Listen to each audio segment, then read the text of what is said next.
we've gone around the mountain a few times, and some people start this journey very young. We're obviously not 20, or Michael thinks he is. Speak for yourself. Yeah, there you go. So it was almost like I had this thought around pursuing your dreams at any time in life, and people go, oh, I'm whatever age and it's all too late. And so I was like, well, actually, no, there was a really well-known evangelist, and his name is Reinhard Bonnke, and he's German. And he was like a world-renowned speaker. And one thing that he commented on, he goes, and people were like, oh, well, you're in your 70s into his 80s, and he was on fire, and he was just an amazing speaker. And he goes, well, you know what? The plane is always fastest at the end of the runway, and that's when it's got the most velocity. And I was like, oh, that's really good. I'm going to take that for, life's journeys, that it's never too late to do it. So the long and the short of it is I was looking for a name that kind of embodied that, and it actually comes from biblical scripture. And there's a scripture, and I think it's in Proverbs or Ecclesiastes, where it talks about the silver plumb or the silver line, and doing the things that you have to do in life, and not wasting time. So that was sort of like the thought around it. Like, you can still go for your dreams, you can still do the things that you want to do. That age shouldn't be a limitation to that. If you have, your passions, your permission, so go for it. So that's what it's about. So that's where it comes from. And I like the silver. So the silver line just fell into, and it seemed to work, I think, and we were both happy with that. I was happy. You were happy. And baby, if you're happy, yeah, I'm happy. He's happy, right? Yeah, so that's where it came from. So never too late. Chase it down. I can relate to that. I'm an old man. Still going for it, Oh, that's it. That's No, you're man. a young man. See, that's the thing. I think it's all in the attitude. It shouldn't be with anything. You know what I mean? That people should be able to pursue that goal, that passion, that dream, no matter what. So that was us. I think it's one of the great things about music is that, for a start, you can never stop learning. And you always have that feeling, I can do this better. There's always another step that you can make as a musician, until you sort of just keel over and stop breathing, whatever it is. But so I'm still on that path as well. So I can definitely relate to that.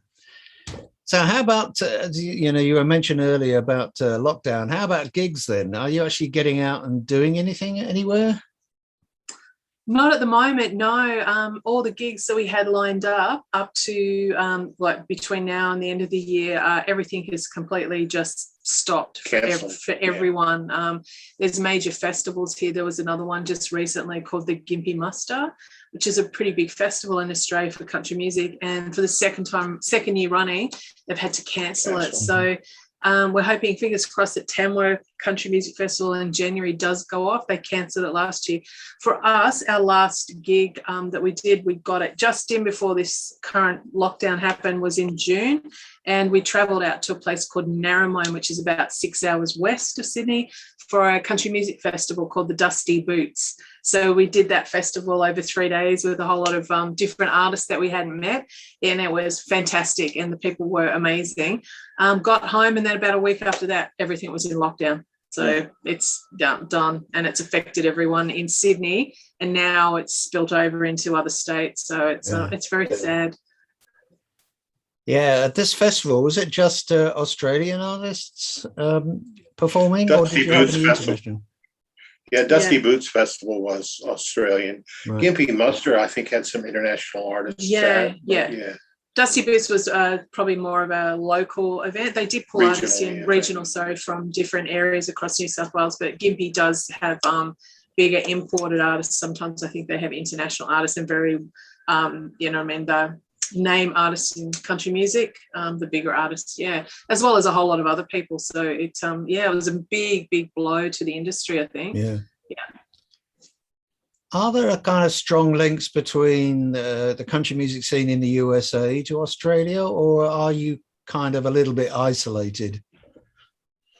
Look, Australia is isolated from everywhere. I mean, but yes, having said that, I mean, certainly we've had a fair few, not just country artists, but a fair few music artists do well internationally. Of course, the first one that comes to mind is Keith Urban. Yeah, sure. And there's, going back to my day, there's Little River Band and, Men at Work. And there was just all kinds of artists that from Australia that have translated over, internationally. Country music, probably Keith would be the standout, at this point. Michael, how did you end up in Australia? Well, kind of funny that, I was living in Alabama in a little town called Muscle Shoals, which is a big music town. A lot of Rolling Stones recorded there, a couple studios and several others. And I met this blonde chick from Australia, and she just coerced me into coming over. So it was at a time in life where, I was becoming less encumbered with things. And so I thought, well, you know what, why not have an adventure? So I came over. That was 20 years ago. I've been here ever since. Finally, a few years back, I said to her, well, doesn't look like I'm going anywhere, so I may as well become an Australian citizen. So I got my citizenship, and I'm a tried and true Aussie. There you go. You still don't really quite sound like one, though. You're going to have to practice that accent a bit more. I know. Oh well, I can't. You know what? I don't even try to do it. I don't even try because I just can't. So, there you go. Yeah. I think that's what makes us. I was going to say, as a country duo, I don't think there's anyone else in Australia and a husband and wife team that's American, although Australian citizen now, but American heritage and Australian. So that's our little shtick or our little niche sort of thing as well. Yeah, we call it Aussie Spirit and American Pride. So that's on our upcoming album too. So that's our little motto. As a title or as a song title? Oh no, just a slogan. Just a slogan. Yeah. Right. Our mission is country with a cause, but it's just I thought, actually that's a really good thing because it is about American pride, country music, and Aussie spirit mainly. Oh, didn't hurt that much. Gosh. So you didn't kind of beat him over the head with a bat to drag him back to Australia then? No. So let's actually go to the songwriting. So do you both write, or is there a kind of main person in this setup? Probably the genesis of a lot of songs comes from Michael. He'll come up with a song idea, and I think the first song we released was called Let the Rain Fall, and that came about from visiting with some friends out towards where we went for the festival, actually in a place called Warren, which is 6.5-7 hours west of Sydney. And they were in the middle of a very crippling drought at the time, and that's where this sort of, as I said, the genesis of the whole thing started. And Michael came up initially with that song, and then it's been a bit of a, tossing ideas back and forward, and then he'll take the lead on a lot of stuff, being the primary musician. So singer, acoustic guitarist, lead guitarist, plays piano, plays bass, does the whole thing. Mainly guitar though. I'm singing your praises here. I know, I can't believe it. All. Sometimes I'll have an idea about something and toss it back at him. So I'm going to say one of the songs that we released last year, which was our second song called Box of Wood. Michael had written that song back home, and people had always said to him, "Look, this is a great song. Should do something with it." It had been on the back burner for a few years, I think. A lot of years, and finally got the opportunity to find a producer. Our producer is Simon Johnson, and he just brought the brief to life, and it was amazing. So in that sense, Michael's song completely great song. I got to sing BBs on it though, so yeah. But I'm like the cheer squad. It's good. If I hear something and I think this is great, this will work. So it's collaborate. We do collaborate. Yeah, of course we do. And do you have a kind of process for that? I mean, do you actually sit down and work at writing songs, or do you just kind of wait until inspiration strikes, as it were? Well, I usually wait till inspiration strikes. I hear things and I remember lines, and I'll say to her, I'll go, that's a great line for a song, and if it's really great, I'll remember it.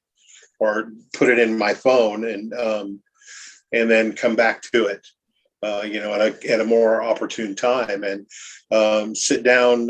Basically, what I do is I just sit down with the acoustic guitar and sit in front of the computer and call up a Word doc, and off we go. I'll start coming up with shooting musical ideas and doing just kind of some woodshed type stuff, and and come up with what I can come up with. All the times, and I spend a lot of time perfecting it.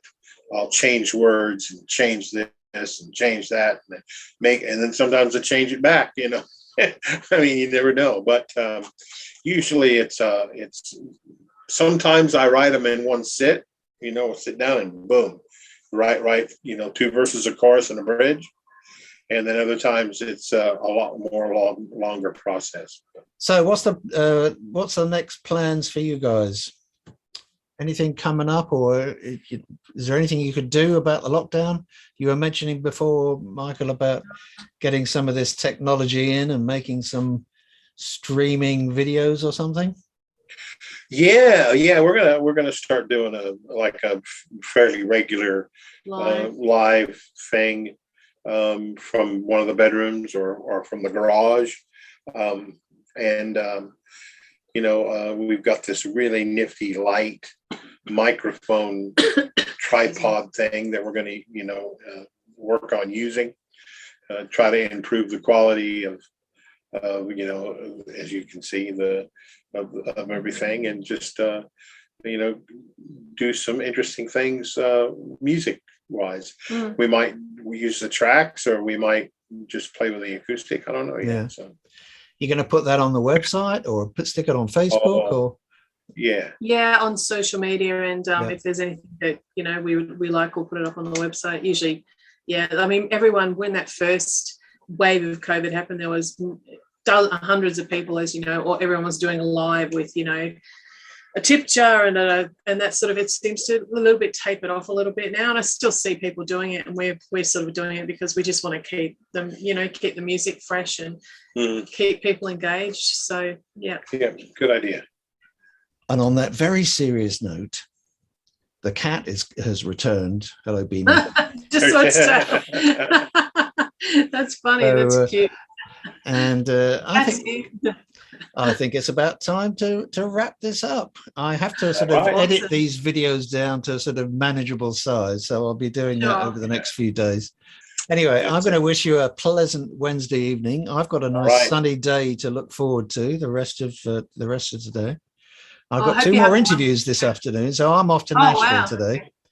Oh, nice. So it's a busy video day today, which is great. I love it. And it's been lovely talking to you 2 guys as well. Yeah, fantastic talking to you. Take care, Nigel. Like I said, and we'll tag you in our live when we get up and do that. Please do. I would really look forward to seeing that. I love to see people performing, and especially if it's their own material. Okay, so I'm going to say goodbye, and sayonara, mate. Take care of yourselves. Goodbye from down under. And hope to speak to you again sometime soon. Lovely. Okay. Thank you. Take care. God bless.